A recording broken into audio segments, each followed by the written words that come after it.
Ladies and gentlemen, Rigathi Gachagua has delivered a very strong warning to William Samoei Arap Ruto against any attempt to shake the hands of Raila Odinga. Rigathi Gachagua delivered that message in Tharaka Nithi during a Thanksgiving service attended by William Samoei Arap Ruto.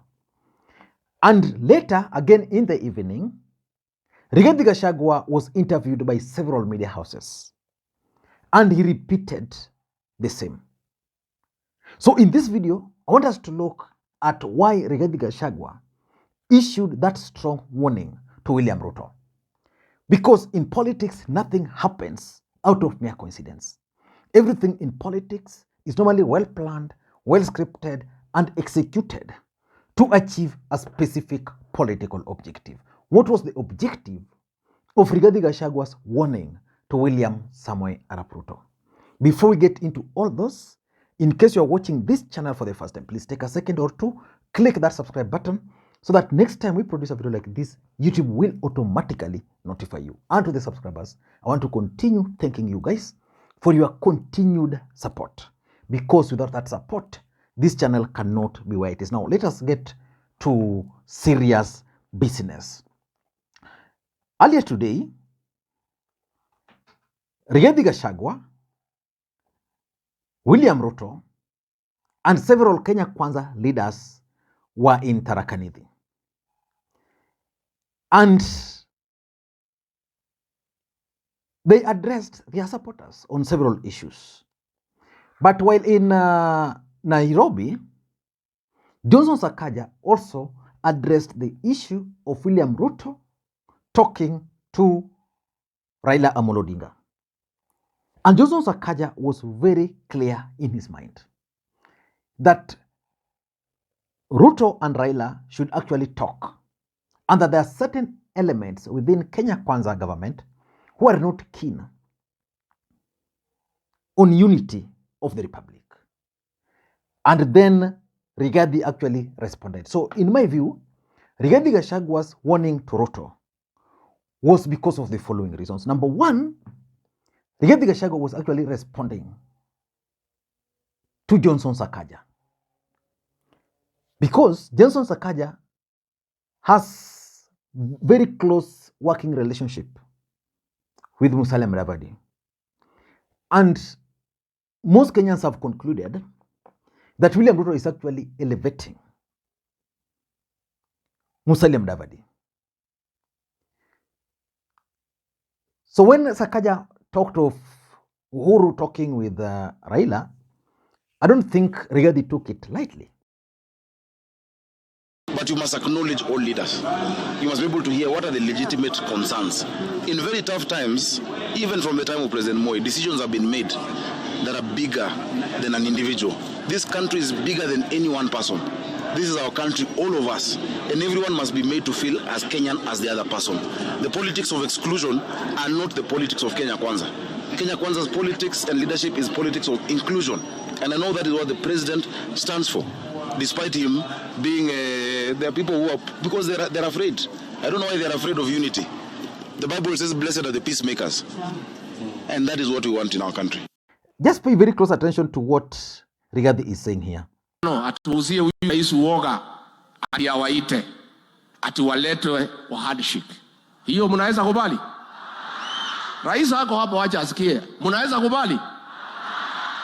Wewe mzee ya maandamano, piga kelele kutoka asubuhi mpaka jioni. Na ujue hata ukipiga kelele, mambo ya handshake hakuna.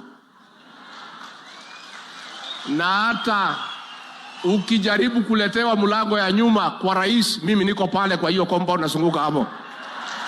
Hakuna.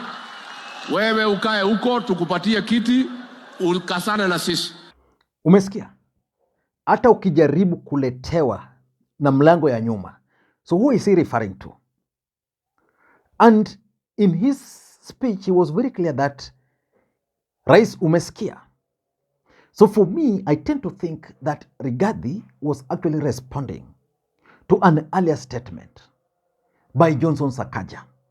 I don't know whether I'm right, But I don't think I'm also wrong. Number two, there is a fear within Rigathi Gachagua, if that in case Ruto and Raila were to engineer or initiate talks, which can either culminate into them working together or finding a solution, then Rigathi Gachagua is going to be rendered irrelevant. Why do you think Rigathi Gachagua is the Deputy President of the Republic of Kenya today? The answer to that is very simple. Rigathi Gachagua is the Deputy President of the Republic of Kenya because of one thing: Uhuru Kenyatta. And why Uhuru Kenyatta? Because Uhuru Kenyatta allowed Raila Odinga to enter into handshake, and they managed the handshake government. So Rigathi Gachagua became a darling of the mountain because of his fight with Uhuru Kenyatta. And that fight with Uhuru Kenyatta was made easy by the fact that Uhuru was close with Raila Odinga. So if you were to remove Raila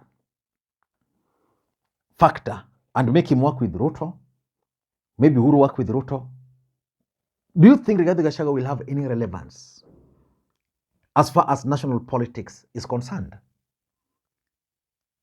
Because of the fear of losing relevance, there is no way. In fact, Raila can work with Ruto, but over Rigathi Gachagua's dead body. And if they were to work, we'd have a situation similar to what Ruto did to Uhuru. So that's number two. Number three, there is this issue of Railaophobia. And Railaophobia is what Rigathi has used to sustain his politics in the mountain. So how do you think Raila working with with Ruto, how do you think it will be taken in the mountain? For example, if Rigathi were to embrace Raila, then it means he can't go to the mountain to sell Railaophobia. Because it is that Railaophobia which has actually sustained his politics up to this particular stage. So the best thing for him is to stop it at this particular stage. And Rigathi Gachagua is doing it perfectly well. In fact, if you ask me, I always tend to think that Rigathi Gachagua is a street politician. He understands what's about to happen. For example, assuming Ruto were to agree, the way Sakaja is suggesting, to have handshake with Raila, then they are going to agree because Raila Odinga is only putting 4 issues. Then he agrees with Raila Odinga that, okay, on the issue of IBC, we have already initiated the process. IBC commissioners, we have already initiated the process. So there's nothing we can do. The only thing, go to parliament.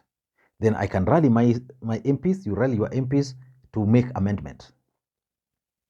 Then on the issue of cost of living, which is a bit difficult, Ruto would want to negotiate with Raila so that they can agree that, okay, the life is difficult, this guy cannot, or they can agree on something. Then there is also the third issue, which was servers.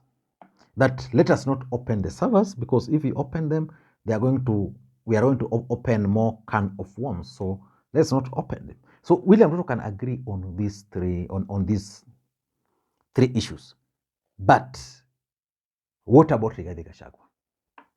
Will those 3 issues impact on him politically? Big yes. So it's about Railaophobia. Number 4, I also tend to think that it is also a strategy which Rigathi Gachagua is actually using to tame William Ruto. You know, there is this notion currently in the country that Ruto is trying to run away from the mountain. But running away from the mountain to where? William Ruto is looking at the coastal region and is also looking at Western Kenya. And that's why, according to those in the know, William Ruto is trying to elevate Musalia Mudavadi up there, because he fears that the mountain might actually be shaky. But Rigathi is telling this man that you can't shake hand with Raila Odinga. That would amount to betrayal. William Ruto accused Uhuru Kenyatta of political betrayal.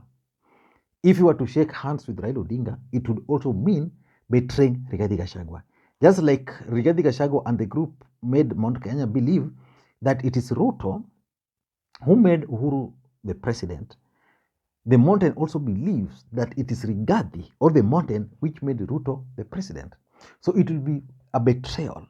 And because William Ruto will not want to be seen as someone who betrayed the people who voted for him, you know, he might just give in to Rigathi Gachagua's demands, because Rigathi is actually blackmailing William Ruto by that particular statement. Because as a deputy president and as a president, you'd have expected them to talk. But in his address, he was like, nataka ifikie rais. Rais umesikia? When people were clapping. Number 4 is the 2032 politics. Rigathi Gachagua wants to run for the presidency of the Republic of Kenya in the year 2032. The same time, Johnson Sakaja wants to run for the presidency of the Republic of Kenya in 2032. Johnson Sakaja has taken his pen and a paper and a calculator, and he has figured out that the best option for him is to align himself with Raila Odinga. And that's why when he was forming his cabinet in Nairobi, he appointed some guys close to Raila Odinga to his cabinet. Rigathi Gachagua opposed that. Then, now this is the same person who is telling you that let's have handshake with Raila. What is his objective? Because Rigathi Gachagua 2032 politics will also be pegged on other factors. One of them is Raila Odinga, whether he will still be able to sustain Raila Odinga's sentiments in the mountain. And number 5, in my view, I think is Uhuru Kenyatta factor, which is my last point. Let's face it. If Raila were to have handshake with Ruto, or if Raila and Ruto were to agree on the 5 issues and how to address them, it would mean that Uhuru Kenyatta is part of it. Today, during the interview with the media houses, Rigathi Gachagua made it very clear that he's still very bitter with Uhuru Kenyatta.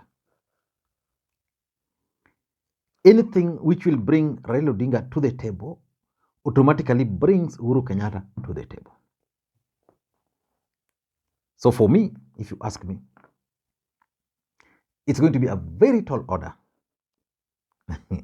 very tall order for Rigathi to accept Raila on the table because of Uhuru Muigai Kenyatta factor. I don't know what you think, but that's my take. Ladies and gentlemen, until tomorrow, I know there are several other issues which need to be discussed. One of them is Raila Odinga's rally in Mombasa today. So many people are asking me why I'm not doing it.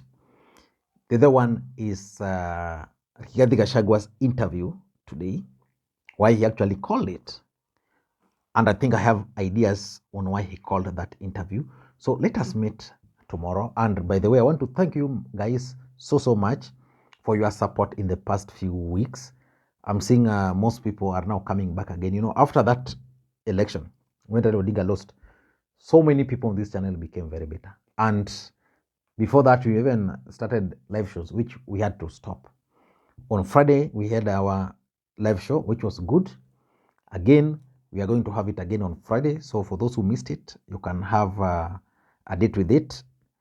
And hopefully things will move in the right direction. Thank you guys, and may you have a good day. Bye-bye.